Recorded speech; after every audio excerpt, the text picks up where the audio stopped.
perkenalkan dulu tim dari manajemen BLPT yang saya banggakan, Pak Yuji Kurnia, Magister Pendidikan. Beliau tinggal menghitung hari Bapak Ibu, tetapi semangatnya luar biasa. Beliau adalah kasih program dan evaluasi seniornya BLPT. Di sampingnya baru saja promosi doktor, ini Pak Konsul, Kepala Kasubag Tata Usaha kami, Ibu Rini Nur Tiastuti MPJ, ini kasih layanan pendidikan yang menangani bidang pelatihan pendidikan.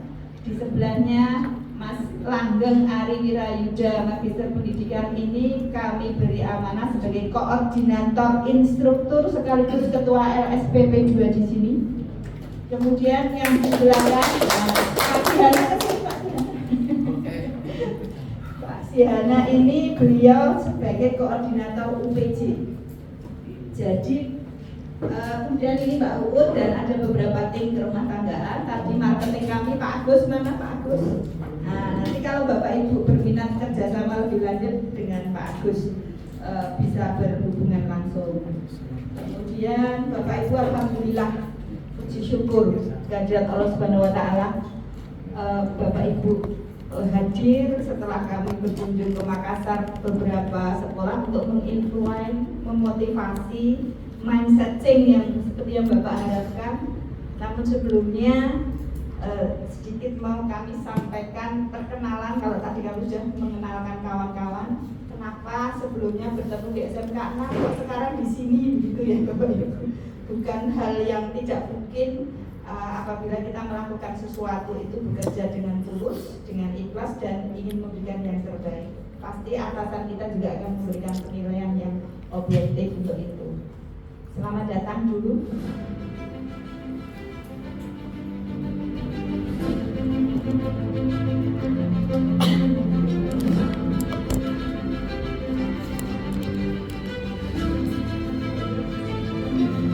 Ini perjalanan saya Bapak Ibu.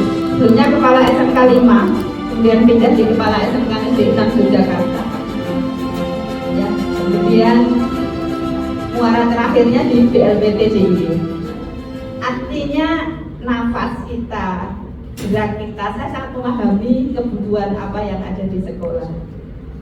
Saya kurang tahu waktu itu bisa berada di BLPT bersama kawan-kawan di tahun ini baru 4 bulan persis. Hari ini tanggal 13, kata waktu itu tanggal 13 Mei kami diterima di Ruang Dahlia. Persis hari ini Pak, 4 bulan kami membersamai keluarga besar BLPT begitu. Karena waktu itu kami mendapatkan amanah untuk diklat selama 40 hari sebagai persiapan untuk jabatan administrasi, tetapi saya tidak tahu bahwa endingnya akan di sini. Jadi diklat saya sebagai calon pengawas nggak laku Mas. Kalah dengan diklat yang dilaksanakan oleh Pemda atau Ngarsoda Pak Gubernur. Alhamdulillah Bapak Ibu, harapan setelah pertemuan pagi ini sesuai yang disampaikan Bapak Kepala Bidang, silaturahmi penjajakan kerjasama tentunya. Saling belajar dimanapun, kapanpun, dengan siapapun. Kami juga belajar dengan Bapak Ibu pada saat kami terjun ke SMK-SMK, apa yang dibutuhkan dan apa yang diperlukan untuk kedepannya. Kami akan sedikit mensosialisasikan program BLPT, kemudian sosialisasi program Kementerian SMK Pemadanan dan PK, karena beberapa waktu yang lalu kami satu-satunya perwakilan DIY yang diajak untuk berpikir menyiapkan agenda bulan Oktober dan November yang akan Bapak Ibu lakukan. Sebenarnya ini kenapa kami ingin bertemu panjenengan. Boleh ditanya Pak Wijada, Jogja saya sudah sosialisasi atau belum? Sehingga hari ini nanti beliau punya tanggung jawab ini di provinsinya sendiri, kita belum melakukan pengimbasan. Jadi kami tidak ingin informasi yang baik dan update ini tidak diketahui oleh beberapa SMKPK. Nanti tidak dikira pelit kan begitu. Saya sudah diminta oleh Pak Bahar, Pak Rusli, Bu, informasi apa yang kemarin bisa kami terima. Mohon izin ya Pak. Insya Allah singkat padat gitu ya. Bapak Ibu, langsung saja nanti kita juga akan ditemani oleh Pak Wijada ke SMK 6. Jadi saya di sana 5 tahun 8 bulan. Pak Widada di sana masa transisi menggantikan saya 3 bulan. Jadi yang definitif ini baru 2 bulan Pak ceritanya. Jadi beliau merasakan di SMK 6 seperti apa. Jadi bersambung begitu. Alangkah baiknya nanti insya Allah kalau saya juga ada waktu, saya juga ingin mengantarkan pulang ke rumah mantannya begitu. Tapi kami tidak pernah menyebut itu mantan Bapak Ibu. Jadi memang kepala sekolah pada masanya. Gitu. Beliau juga kepala sekolah pada masanya. Baik, Bapak Ibu, BLPT kalau sesuai Pergub 2018-86 tusinya ada 2 sebagai lembaga pendidikan, pelatihan pengembangan keteknikan dan pengembangan unit produksi. Dulu SMK di DIY sebelum BLUD belajarnya ke sini Bapak Ibu. Karena di sini BLUD pertama. BLPT ini satu-satunya BLPT yang dulu ada 9, sekarang satu-satunya yang masih eksis. Kalau nggak salah di Makassar jadi SMK 10 ya. Sekolahnya apa Pak? Masya Allah. Ini kemarin kami didatangi dari Surabaya Pak, pengurusnya di sana berubah jadi TPKK apa gitu Pak. Akan berubah fungsi belajar ke BLPT, kenapa masih bisa eksis? Ternyata setelah dijadikan BLUD, fleksibilitas ada, maka lebih berkembang. Tapi kita juga tidak boleh cukup puas sampai di situ, karena harus memiliki target-target capaian agar semakin berkembang. Beberapa waktu lalu Pak, kami ditimbali di BPKA karena kami mengusulkan bersama Bapak Kepala Dinas untuk perubahan nama agar fungsi BLPT lebih luas, tidak hanya untuk teknik. Karena sarana prasarananya sangat memungkinkan Pak. Kita punya asrama, kita punya guest house, kita punya fasilitas lapangan yang luas, olahraga dan lain sebagainya. Kita kerjasama dengan AHAS meskipun tidak besar. Maka ke depan yang kita usulkan adalah Balai Latihan dan Inovasi Pengembangan Vokasional. Itu sudah masuk ke pembahasan di tingkat Pemda DIY. Kemungkinan realisasinya baru 2026 gitu Bapak. Tetapi prosesnya akan berproses, sudah melalui pengkajian-pengkajian. Harapannya apa? Biar tidak terkesan hanya teknik yang diurusi. Artinya nanti lebih luas ke 10 bidang yang ada di bidang struktur yang dikeluarkan oleh Dirjen. Itu Bapak Ibu. Nah, karena sudah BLUD, maka kawan-kawan SMK ini juga menjadi tanggung jawab kami untuk bisa berkembang bersama. Bapak Ibu, kalau kemarin di Jawa Tengah, dulu SMK 6, waktu saya di SMK 5, di SMK 6, kawan-kawan saya ajak Pak ke Kudus. Siapa sih yang tidak ingin terima kunci dengan fasilitas yang industri banget kan gitu ya Pak? Kita negeri jangan berkecil hati Bapak Ibu. Setidaknya tirulah model-model pengadaan sarana prasarananya. Tidak harus sama persis seperti mereka. Maka nanti Bapak Ibu akan melihat transformasi itu di SMK 6. SMK 6 pembangunannya, renovasinya dan lain sebagainya sudah mengarah ke layaknya seperti industri yang sesungguhnya.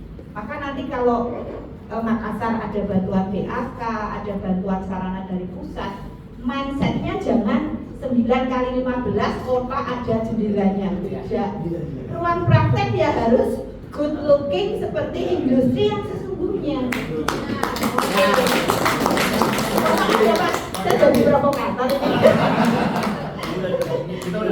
Oh sudah sepaham ya. Karena selama ini SMKPK yang mendapat bantuan miliaran tidak terlihat perubahannya, takut melakukan inovasi dari sisi pengadaan sarana dan peralatan. Itu, maka kami jauh-jauh belajar ke Kudus waktu itu ya minder ya Pak Wid ya. Pak Wid juga itu dibawa ke Kudus bersama kawan-kawan RKKS. Apa ada industri Jogja yang mau menyumbang, kita tinggal terima kunci, tidak mikir hasilnya luar biasa. Itu mereka tinggal terima kunci Bapak Ibu. Tidak mikir mulai bangun dari nol, desainnya bagaimana, semua dari industri. Bukan perjuangan kepala sekolah dan timnya. Maka kalau ingin melihat the real PK yang sesungguhnya, praktek TEFA yang sesungguhnya, lihatlah SMK negeri yang baik dan berkembang itu banyak sekali. Sepakat Bapak Ibu? Saya yakin Makassar tidak ada. Itu akan lebih puas karena kita berangkatnya dari nol, mengelola sendiri, mengadakan sendiri, mengembangkan sendiri. Oke, Bapak Ibu, kembali ke laptop saya. Ini visi BLPT, mengembangkan SDM yang unggul dan beretika. Kami punya 4 misi, Bapak Ibu. Visi-misi menghasilkan lulusan SDM yang kompeten. Lah Bapak Ibu kan nggak punya murid saya malah banyak, Bapak Ibu. Bisa se-Indonesia, gitu ya. Kemudian menyelenggarakan pendidikan pelatihan teknik secara profesional dan terstandar, maka kami bentuk LSPP 2 di sini, Mas Langgeng sebagai ketuanya. Kemudian meningkatkan kompetensi SDM dan sarana serta meningkatkan pengelolaan keuangan. Kami boleh matur Pak Kabid, kalau dilihat dari sarananya sebenarnya sama dengan SMKPK lainnya di BLPT ini, mungkin sama.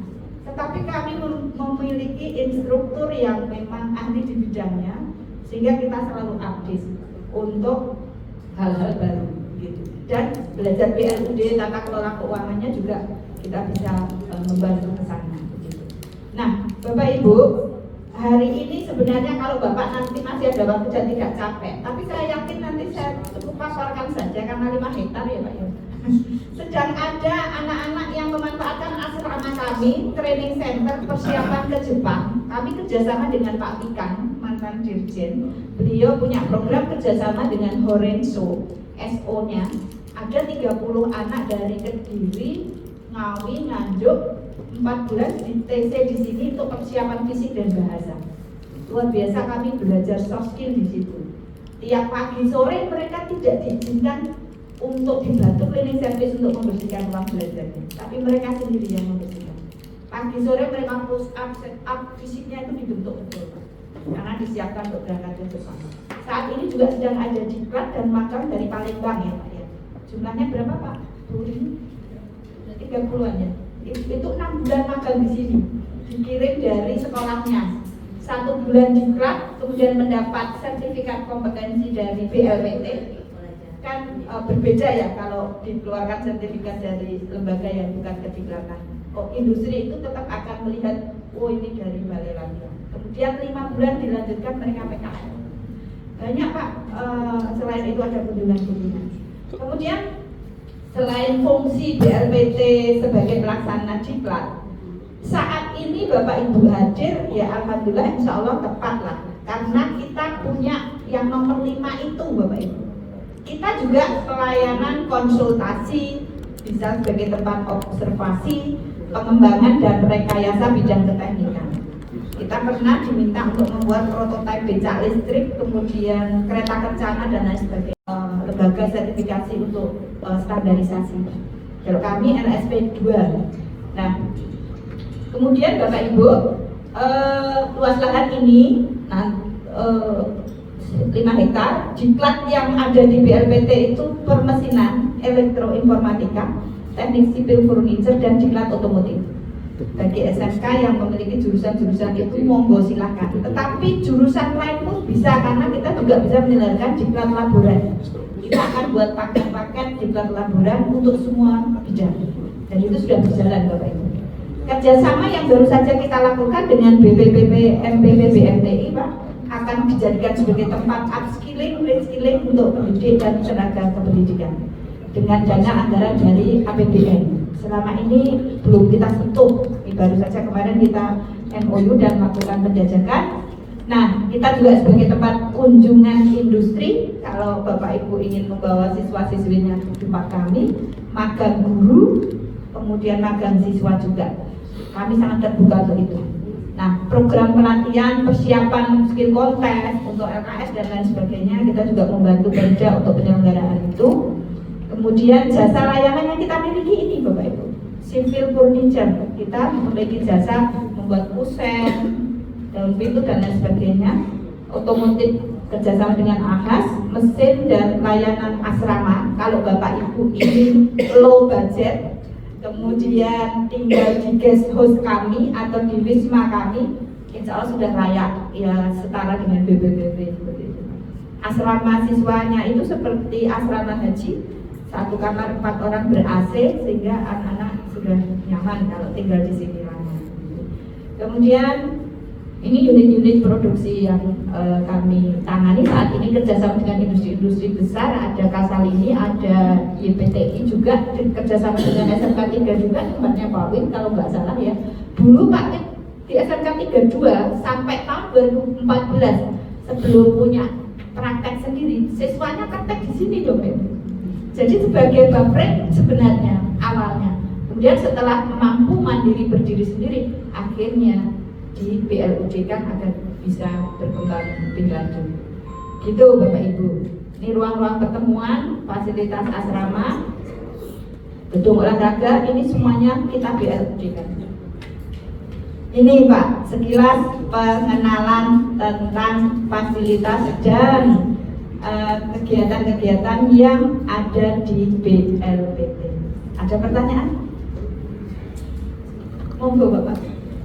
Langsung tiktokan ya Pak. Sebelum Assalamualaikum warahmatullahi wabarakatuh. Ya. Terima kasih atas kesempatan yang diberikan. Perkenalkan, nama saya Muhyiddin dari SMK Negeri 9 Makassar yang basis kompetensinya adalah perikanan dan kelautan. Alhamdulillah, puji syukur kehadirat Allah Subhanahu wa taala karena ditampilkan pada hari ini berkunjung yang dipimpin oleh Pak Kabid SMK dan Ketua MKKS Provinsi Sulawesi Selatan. Saya langsung ke inti permasalahannya yang menyangkut masalah B2B. 2 tahun yang lalu saya berkunjung ke SMK Tenang bersama Pak Kabid tentang perencanaan B2B. Alhamdulillah, kerja keras para teman-teman 19 SMK yang ada di Sulawesi Selatan hampir pasti menyelesaikan segala proses administrasi, namun ada hal-hal yang di lapangan sedikit tidak terselesaikan sehingga boleh kami katakan bahwa B2B itu tinggal menjadi bahan perbincangan kami di Sulawesi Selatan, khususnya 19 SMK. Ya, itu yang pertama. Tentu nanti saya ingin mendapatkan penyegaran up-to-date tentang B2B karena kami pernah berkunjung di SMK-nya Ibu. Yang kedua, menarik sekali tentang peran BLPT dalam rangka membantu percepatan sekolah-sekolah SMK khususnya dan katakanlah dulunya. Saya mohon maaf Pak Kabid, benar sekali bahwa saatnya sekarang Sulawesi Selatan apa yang harapkan Ibu tentang gedung. Jadi kalau kita mendapatkan mungkin dan orientasinya itu mirip dengan gaya bangunan untuk kebutuhan industri. Ya, kami lihat di tempat saya, mohon maaf sedikit, kami punya lahan luas, tetapi dan yang kami temukan dengan segala keterbatasan itu dan yang sangat terbatas untuk pengembangan ke depannya. Saya banyak berjalan bersama teman-teman melihat sekolah-sekolah yang sudah maju. Atau secara kompetensi para kepala sekolah, saya berterima kasih Pak Ketua MKKS, 30 kepala sekolah ini semua orang hebat. Tapi kehebatannya ini mudah-mudahan bisa merubah mindsetnya setelah ada di tempat ini. Itu salah satu tujuan Pak kami membawakan. Saya adalah salah satu kepala sekolah yang berani merubah mindset. Namun saya ingin maju ke depan untuk nanti bertemu kedua kalinya di SMK tentang praktis pelaksanaan sistem bisnis yang dilakukan di SMK. Mohon dipaparkan kesempatannya. Terima kasih. Ini adalah salah satu sekolah yang dua tahap dapat 2 tahun diberi kesempatan menjadi SMKPK. Maka progres yang saya lakukan selaku leader yang baru di sana adalah saya ingin bercita-cita bahwa di jurusan-jurusan itu ada kelas-kelas industri. Oleh karena itu saya mencoba mendatangi beberapa industri, kemudian mempelajari kurikulumnya sebagai langkah untuk melakukan penyelesaian kurikulum. Akan tetapi ada hal yang mengganggu saya untuk dijabarkan. Mungkin Ibu bisa berikan saya pencerahan. Perubahan kurikulum itu per satu fase tidak berimbang dengan perubahan dunia kerja yang bisa berubah setiap hari, bahkan setiap saat, sehingga beberapa kompetensi yang ada di kurikulum Merdeka itu tidak sejalan dengan perkembangan industri yang begitu pesat. Oleh karena itu, saya sudah berdiskusi dengan beberapa industri. Saya ingin melakukan penyelarasan kurikulum. Arti kurikulum industri itu saya akan mencoba bawa di sekolah sebagai mata pelajaran. Sebagai mata pelajaran agar skill dan siswa saya itu memang sudah siap pakai ketika output daripada mereka itu bisa langsung terserap ke dunia kerja ketika tidak bisa melanjutkan ke pendidikan atau minimal bisa berbicara usaha sendiri. Untuk mindset change bagi kepala sekolah luar biasa. Saya yakin tidak ingin kok ada seorang pemimpin itu membawa hal buruk sekolahnya. Tentu semuanya ingin berubah. Pertanyaannya, warga Bapak sudah di mindset change belum? Tanya pada Pak Raki, tanya Bapak. Terus yang kami kemarin berangkat ke sana. Karena perahu itu, sekolah itu ibarat perahu yang akan berlayar tidak hanya Bapak. Semua, kalau semua belum sevisi, ibarat naik perahu, satu orang saja melubangi kapal itu tenggelam. Itu perlu di mindset change. Dan itu tidak cukup 5 menit Pak saya menyampaikan, gitu ya. Nanti bisa sharing dengan kawan-kawan kemarin yang sudah. Saya sering kolaborasi dengan Pak Widada untuk pengembangan itu. Tentang BLUS Pak, tentang KKMI dan lain sebagainya. Kalau Bapak sudah berniat membuat kelas industri, KKMI itu untuk referensi. Industri mana yang ingin membuat kelas yang akan Bapak kerjasamakan, kita ikuti kurikulumnya, standarnya, bisa jadi lepas, bisa jadi lebih dari KKMI. Jadi nggak usah takut dengan standar minimum, kan nasional itu standar minimum. Di 6 itu ada kelas industri Horizon Group, sudah 4 tahun, lulusannya 100% diserap industri. The Wave Spa, ada L'Oreal, semua kurikulumnya dari sana Pak. Kalau mereka menjamin anak kita lulus diterima kerja, kenapa kita paksakan harus menerapkan yang standar minimum? Jadi nggak usah takut kalau mau mengembangkan. BLPT ini juga kita berpikir harus ada progres terobosan. Kalau itu saja nanti lama-lama ditinggalkan juga. Iya, semua Pak. Semua itu ada kolaborasi. Nanti Bapak bisa lihat praktek di sana seperti apa. Akan diberitahu secara detail kelas industri bagaimana. Kalau BLUD mau jalan, model teaching factory jalan dulu. Dan itu sistemnya blok.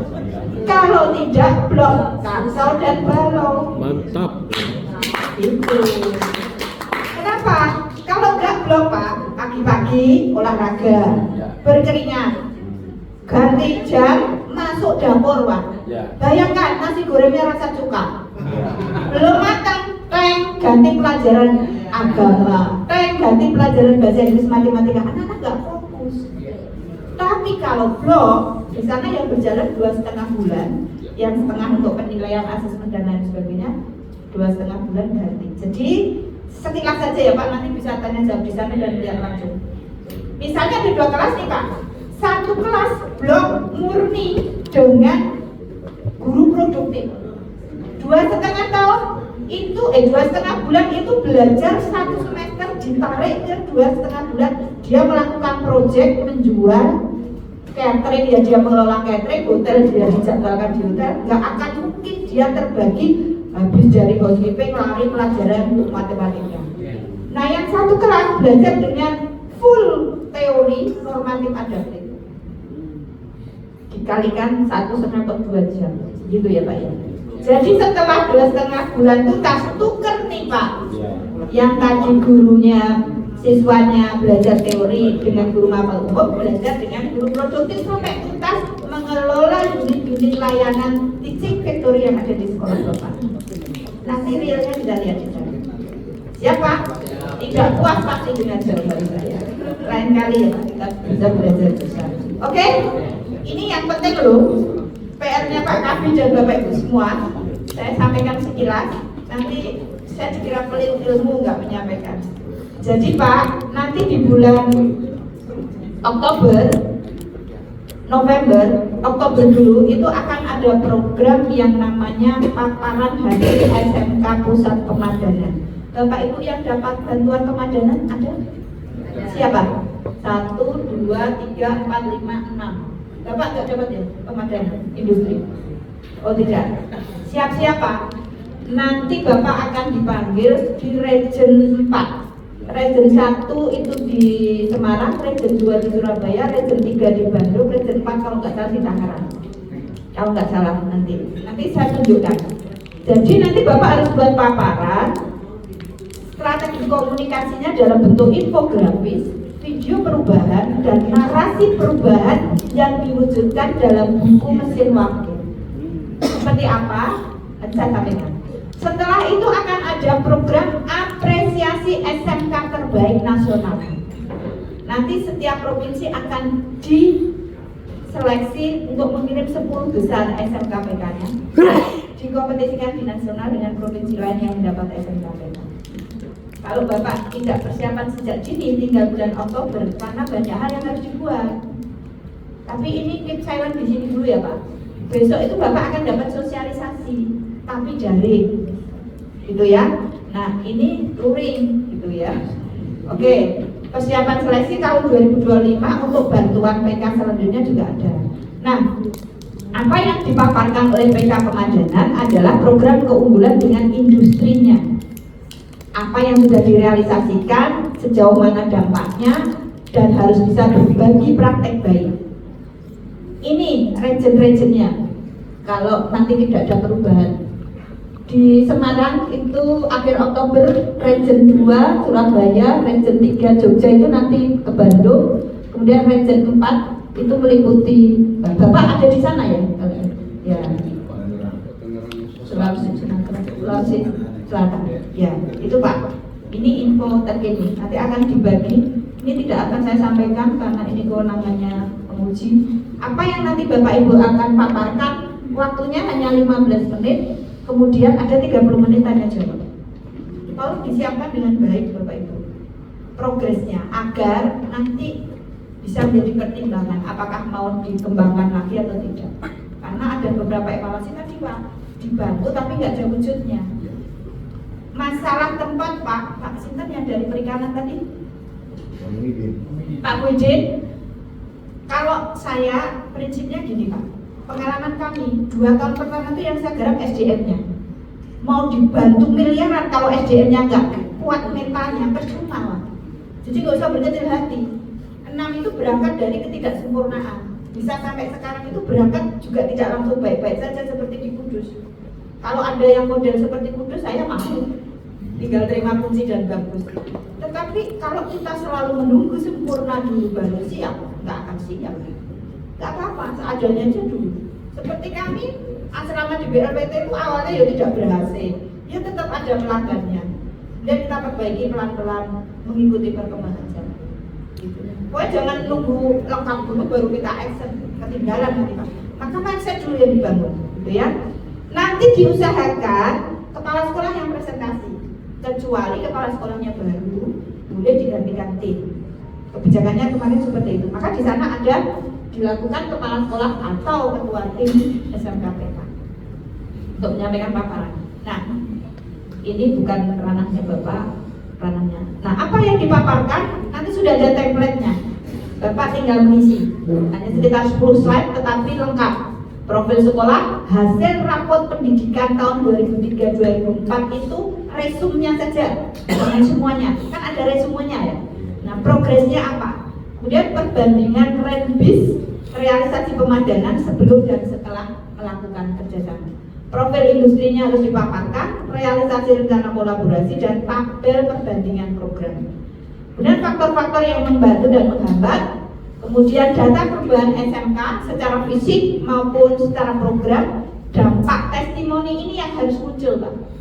Bapak harus menyiapkan testimoni-testimoni dari peserta didik, guru, orang tua, pemerintah daerah, SMK sekitar, dan masyarakat yang terdampak. Ini yang nanti akan Bapak lakukan. Kemudian narasi dampak dan kebermanfaatan keunggulan secara keseluruhan. Itu, nah ini template-nya seperti ini Pak. Profil, kemudian hasil rapot pendidikan, perbandingan ranbisnya, RBA-nya, kemudian faktor yang membantu dan menghambat, sampaikan saja apa adanya. Kemudian nanti Bapak akan diminta isi instrumen ini. Ini sekilas saja. Nah, dampak ini. Nah, yang penting adalah ini Pak. Saya beritahu strategi komunikasi. Nah, ini infografisnya. Dalam pengambilan foto angle-nya itu harus diperhatikan dengan baik. Before after-nya ada di data, kemudian foto tampilannya seperti apa. Besok pada saat sosialisasi Bapak harus perhatikan betul. Sebelum sesudah. Nah, itu infografis. Nah, sekarang yang video Pak. Saya cepat saja. Ini contoh narasinya, storyboardnya istilahnya.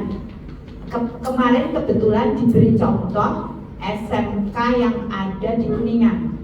Ini tuh sebenarnya sekolahnya kecil, ya tidak sebersih ini. Tetapi cara pengambilannya, videografinya, sinemateknya itu bagus sekali. Oh, dia kasih 0,6 ini.